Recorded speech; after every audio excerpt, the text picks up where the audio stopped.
자, 우리 이제 건축법의 총칙 파트의 마지막입니다. 네 번째 용어인데, 자, 이 부분은 자, 적용 대상 지역 부분, 건축법을 뭐 전부 적용하는 적도 있고 일부만 적용하는 적 이런 부분들을 이제 공부를 좀 해주실 겁니다.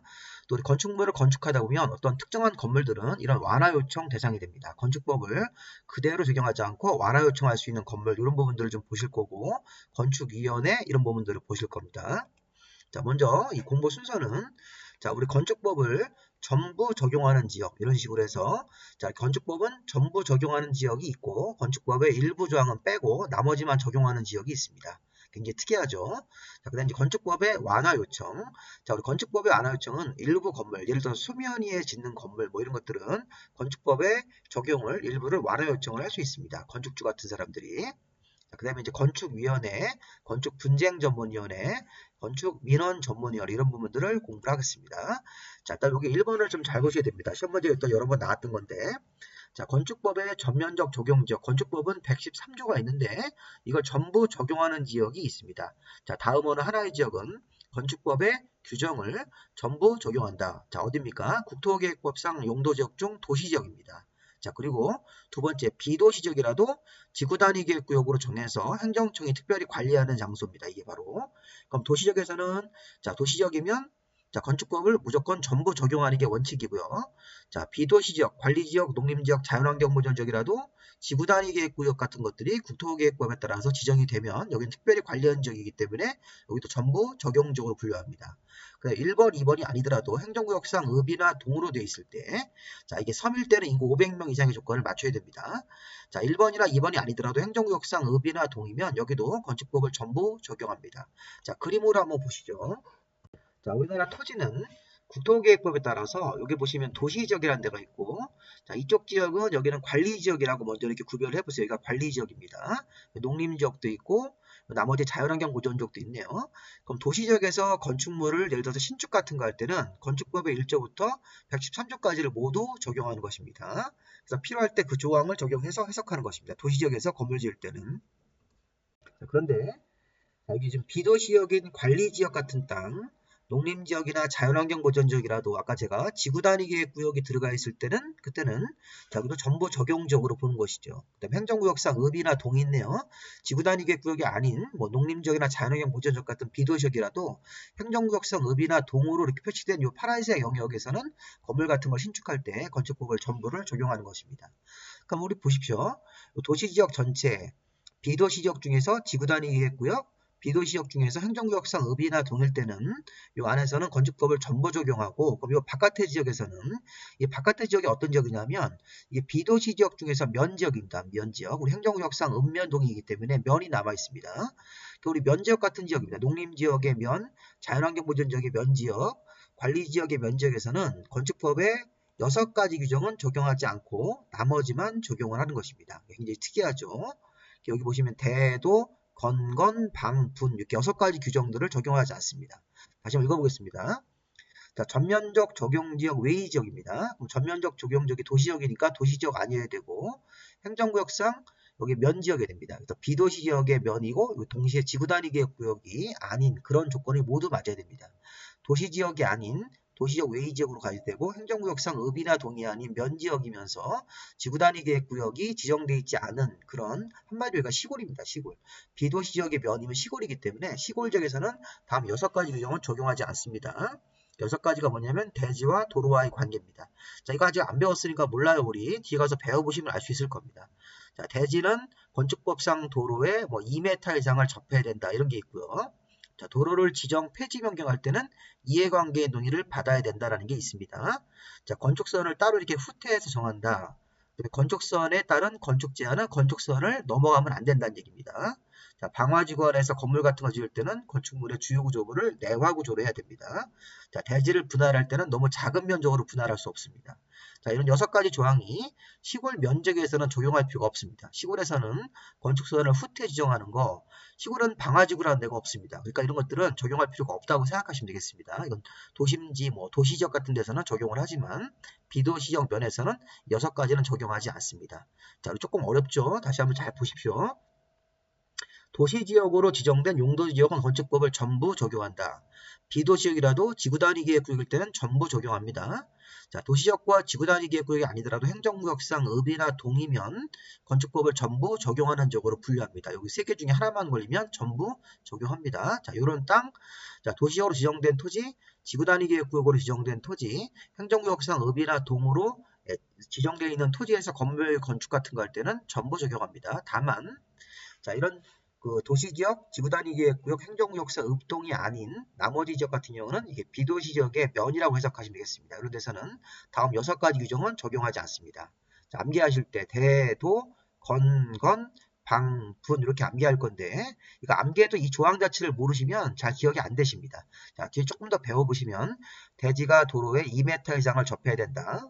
도로를 지정 폐지 변경할 때는 이해관계 동의를 받아야 된다. 자, 건축선을 후퇴해서 정한다. 건축선이 정해지면 건축선을 건물을 지을 때 지상고물이 넘어가면 안 됩니다. 건축 제한.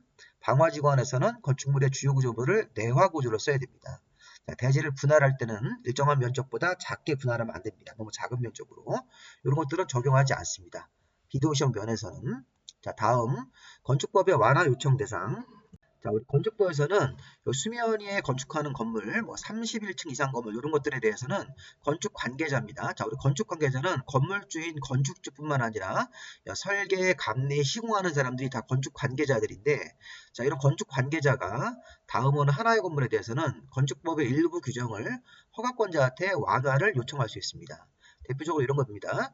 31층 이상 건축물, 그다음에 뭐 리모델링 활성화가 필요하다고 인정돼서 15년 이상 지나고 리모델링이 필요한 겁니다. 15년 이상 거기 사용승인이라는 게 건물이 준공됐다고 생각하시면 되겠습니다. 주택법상 용어인데 어쨌든 여기 사용승인을 받고 나서 자, 여기 보시면 15년 이상이 지나가지고 리모델링이 필요한 건물들 31층 이상 건물 15년 이상이 지나서 리모델링 같은 거 하는 건물들 그 다음에 방제지구나 붕괴 위험 지역에서 재해방이 필요한 건물들 주택법상 도시형 생활주택 같은 거 이런 것들은 있는데 여기 아파트를 제외했기 때문에 이제 연립이라든가 다세대 같은 것들을 말하는 겁니다. 도시형 생활주택 중에서 단지형 연립이나 단지형 다세대 같은 것들은 건축법에 완화 요청을 할 수가 있습니다. 일단 이 파란색으로 쓴 것들을 좀 잘 보십시오. 자, 공법을 공부하실 때 이렇게 12개씩 많이 나오면 다 외울 수가 없습니다.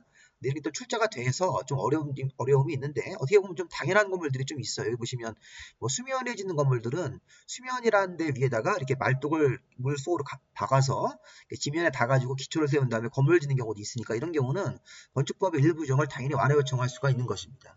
자, 전통 사찰 같은 거 지을 때 뭐 계단식으로 짓는 공동주택도 있고 그다음에 이제 장애인이나 노인, 임산부 편익시설 같은 거 설치하기 위해서 지을 때는 건축법 일부를 완화 요청할 수 있습니다. 약자들을 보호하는 그런 건물이기 때문에 이렇게 있는데 중요한 것 같은 경우는 여기 파란색으로 나온 부분들이 시험 문제가 나올 수 있습니다. 다음 중 건축법을 완화 요청할 수 있는 건물로 잘못된 것은 해가지고 이렇게 21층 이상 건물부터다 이런 식으로 하면 안 되겠죠. 31층 이상 건물부터 완화 요청을 할 수 있습니다. 자, 주의할 점은 이런 게 있습니다. 31층 이상 건물인데 건물 전체가 공동주택 같은 아파트일 때는 안 됩니다. 이 주상복합을 생각하십시오. 주상복합이면 31층짜리 주상복합을 지어서 35층 같은 거 줘가지고 뭐 1, 2, 3층은 상가, 나머지는 주거용 이런 식으로 사용을 하면 해당이 된다는 것입니다. 31층 이상 건물인데 건물 전부가 공동주택일 때는 안 되고 31층 이상 건물 중에서 이 주상복합처럼 건물의 일부에 이렇게 상가가 섞여 있는 그런 건물만 완화 요청을 할 수가 있다고 해석하시면 되겠습니다. 그 다음에 리모델링 활성화가 필요하다고 지정 공고한 지역에서 사용 승인을 받은 후 건물이 완공됐다는 얘기입니다. 완공되고 나서 관청한테 승인을 받고 나서 자, 15년 이상 지나가지고 리모델링이 필요한 건물 이런 것들을 뭐 15년 이상이 지나서 뭐 재건축이 필요한 건물 이런 식으로 하면 안 되겠죠. 그 다음에 방제지구나 붕괴 위험 지역에서 재해방을 위해서 필요할 때를 이걸 방화지구에서 화재 예방을 위해서 필요한 경우로 하면 안 됩니다. 주택법상 도시형 생활주택인데 자, 연립형이라든가 다세대형만 적용되는 것이 아파트형은 적용되지 않습니다. 자, 그 밖에 뭐 여기 뭐 공공주택 같은 것도 있는데 이런 것들을 참고로 보시면서 이 네 가지가 건축법상 대표적으로 완화 요청을 할 수가 있습니다. 누가 건축 관계자가 건축 허가권자한테 이런 건물에 해당되면 완화 요청을 할 수 있는 건물이 되는 것입니다. 이 파란색 부분들이 답이 될 가능성이 있습니다. 자, 그 다음에 이제 우리 건축위원회. 자, 국토교통부 장관이나 특광도지사인 시도지사, 시군구청장, 중앙행정위원회장, 광역지방자치단체 시도지사, 기초지방자치단체 시군구청장 모두 각각 자기 관청 내에다가 중앙건축위원회, 국토부 장관이 두면 중앙건축위원회, 시도지사나 시군구청장이 두면 지방건축위원회인데 이 위원들의 인원수를 맞춰가지고 자 두어야 한답니다. 그럼 보시면 중앙건축위원회든 지방건축위원회든 여기 세 개의 행정관청이 국토부 장관, 시도지사, 시군구청장 같은 관청이 모두 다 이런 건축위원회를 두어야 하고 국토부 장관이 두면 중앙건축위원회, 시도지사나 시군구청장이 둘 때는 지방건축위원회를 의무적으로 필수적으로 설치를 해야 됩니다. 중앙건축위원회 위원들은 뭐 70명 이내고 지방건축위원회는 25명 이상 여기 150명 이하 정도로 인원수를 맞추는 것입니다. 인원수는 참고로 보시고요. 자, 문제는 뭐냐면 자, 여기 4번에 보시면 분쟁 전문위원회하고 민원 전문위원회를 둘 수 있답니다. 자, 임의적 설치입니다. 우리 앞에서 건축위원회가 가장 기본입니다. 중앙건축위원회, 지방건축위원회를 두어야 한다. 필수적으로 각각의 관청들이. 근데 중앙건축위원회나 지방건축위원회에다가 필요하면 이런 전문위원회라는 걸 둘 수 있는데 여기서 포인트가 뭐냐면 자, 국토부에 설치된 중앙건축위원회는 이 분쟁 전문위원회라는 걸 둘 수 있고, 자, 위원회가, 전문위원회가 분쟁이 생기면 해결해주는 전문위원회도 있고, 민원이 생겼을 때 민원을 자, 접수 받아서 해결해주는 위원회가 있습니다. 근데 분쟁 전문위원회는 국토부에 있는 중앙건축위원회 내부에다가 설치할 수 있습니다. 자, 이게 다른 데는 안 됩니다. 여기 보시면 장관이나 시도지사나 신구청장이 건축위원회 심의 등을 효율적으로 시행하기 위해서 건축위원회에다가 자, 건축위원회 내부에다가 다음에 전문위원회를 둘 수 있는데 이 전문위원회가 분쟁 전문위원회, 민원 전문위원회, 분야별 전문위원회가 있는데 이걸 별로 중요한 건 아니니까 추가로 그냥 보시고요. 자, 분쟁 전문위원회는 국토부에다가 자, 설치를 해야 됩니다. 중앙건축위원회 한정해서 설치를 할 수 있는 것이고, 자, 민원전문위원회는 시도, 시군구에 있는 지방건축위원회 내부에다가 이런 민원전문위를 둘 수 있는 것입니다. 그러니까 건축위원회가 있는데 중앙건축위원회 안에다가는 분쟁전문위원회만 둘 수 있는 것이고, 그 다음에 지방건축위원회, 시도지사나 신구청장이 설치하는 지방건축위원회 안에다가는 내부에다가는 민원전문위를 둘 수 있는 것입니다. 자, 특히 이 국토부에 있는 중앙건축위원회가 이 분쟁을 해결해 주는데 이 그림을 보시면 건축관계자, 인근주민, 전문기술자 이런 사람들 상호간의 분쟁을 해결해 주는 것입니다. 핵심이 뭐냐면 허가권자하고 생긴 분쟁은 해결 대상이 아닙니다. 자, 지금 분쟁 전문위원회가 조정하고 제정하는 대상이 있다. 자, 우리 분쟁이 생겼을 때 어떤 갑이라는 사람하고 을라는 사람, 건축관계자하고 인근주민하고 분쟁이 생겼습니다. 그러면 자, 일방이 신청을 하면 조정 신청이고 양 당사자 간에 합의해서 신청하면 재정 신청인데 이런 거 따지지 마시고 중요한 건 이겁니다. 자, 지금 건축 관계자가 누굽니까? 아까 우리 앞에서 설계자, 감리자, 시공자, 건축주를 포함해서 설계자, 감리자, 시공자들이고 인근 주민들이 있죠. 우리 건축하다 보면 먼지 날리고 막 그러면 주민들이 피해봤다고 막 이렇게 민원을 얘기하고 여러 가지 이제 불편을 호소하죠. 그럼 그런 거에 대해서 이 분쟁 전문위원회가 우리가 이제 이 분쟁에 대해서 해결을 조정 신청 또는 재정 신청할 수 있는 것입니다. 자, 이게 전문 기술자, 우리 건축을 하다 보면 뭐 토목 기술자라든가 분야별 전문 기술자들이 있겠죠. 뭐 전기 쪽 관련 기술자들 이런 사람도 있을 겁니다.